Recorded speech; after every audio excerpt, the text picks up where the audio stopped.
ఈ రేవంత్ రెడ్డి ప్రభుత్వం వచ్చినాక ఎన్ని మోసాలు, ఒకటి కాదు రెండు కాదు. ఏమన్నాడు రేవంత్ రెడ్డి? కాంగ్రెస్ రాగానే మొదటి సంవత్సరంలో 2 లక్షల ఉద్యోగాలు అన్నాడు. మరి మొదటి సంవత్సరంలో 2 లక్షల ఉద్యోగాలు అంటే నేను ఒకటే అడుగుతా ఉన్నా, ఏది మరి ఒక్క నోటిఫికేషన్ అన్న వచ్చిందా? ఒక్కటి. గతంలో మేమిచ్చిన 2 నోటిఫికేషన్లు, ఒకటేమో మేము గ్రూప్ 1 నోటిఫికేషన్ ఇచ్చినాం.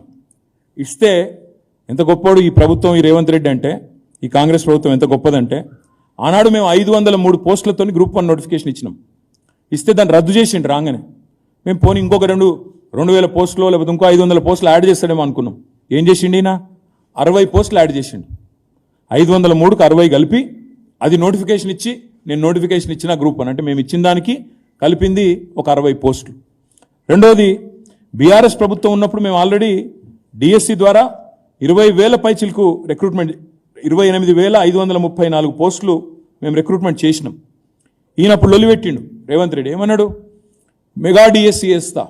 మొదటి క్యాబినెట్లోనే మెగా డిఎస్సి 50,000 టీచర్ పోస్టులు ఖాళీ ఉన్నాయి, ఫస్ట్ క్యాబినెట్లో వేస్తా అన్నాడు మెగా డిఎస్సి. మరి నేను అడుగుతున్నా రేవంత్ రెడ్డిని, కాంగ్రెస్ ప్రభుత్వాన్ని, గ్రాడ్యుయేట్లను ఆలోచించమని కూడా కోరుతా ఉన్నా. బీఆర్ఎస్ ప్రభుత్వం ఉన్నప్పుడు 5,089 పోస్టులతోని డిఎస్సి మేము నోటిఫై చేస్తే దాన్ని నువ్వు వచ్చి రద్దు చేసినావు. మేము అనుకున్నాం నువ్వు చెప్పినట్టు మరి 50,000 ఉద్యోగాలతోని డిఎస్సి ఇస్తావేమో అనుకున్నాం. నువ్వేం చేసినావు? మరి మేము ఇచ్చిన 5,089కి అదనంగా 5,913 కలిపి 11,000 ఉద్యోగాలతో కొత్త నోటిఫికేషన్ ఇచ్చినాడు. అంటే ఒక్కటి కొత్త నోటిఫికేషన్ లేదు.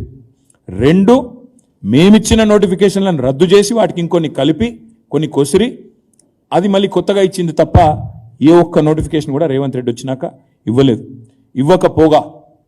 ఇవ్వకపోగా 2 లక్షల ఉద్యోగాలని చెప్పిన మాటను తుంగలో దక్కే విధంగా జాబ్ క్యాలెండర్ అన్నాడు. ఇంతవరకు అది అతి లేదు, గతి లేదు. అదేవిధంగా ఇంకా దుర్మార్గం ఏంటంటే, ముఖ్యమంత్రి గారి సహచరుడు, ఆయన డిప్యూటీ చీఫ్ మినిస్టర్, మేము నిరుద్యోగులకి 4,000 రూపాయల నిరుద్యోగ భృతి అనే మాటనే ఇవ్వలేదు అని నిండు శాసనసభలో పచ్చి అబద్ధం. వాళ్ళ నాయకురాలు ప్రియాంక గాంధీ గారిని పిలిచేమో ఇక్కడ యూత్ డిక్లరేషన్లో నెలకు 4,000 అని చెప్పి మాట. కానీ వెంటనే ఉప ముఖ్యమంత్రి గారు శాసనసభలో మాట మార్చి మేము ఉద్యోగాలు ఇస్తామన్నాం కానీ నిరుద్యోగ భృతి ఇస్తామని ఎక్కడ చెప్పాం అని చెప్పి మాట మార్చినారు. ఇవన్నీ కూడా తెలంగాణ యువత, తెలంగాణ నిరుద్యోగులు, తెలంగాణ గ్రాడ్యుయేట్లు అందరూ గమనించాలని చెప్పి నేను విజ్ఞప్తి చేస్తా ఉన్నా. ఇవాళ ఈ ముఖ్యమంత్రి గారు సరే ప్రభుత్వ ఉద్యోగాలు ఎట్లాగూ ఇస్తలేడు, జాబ్ క్యాలెండర్ ఎట్లాగూ లేదు, మీకు అర్థమైపోయింది మోసం. ప్రవేశ పరీక్షలకు, ఎంట్రన్స్ టెస్ట్లకు రూపాయి కూడా ఫీజు తీసుకొని అన్నాడు.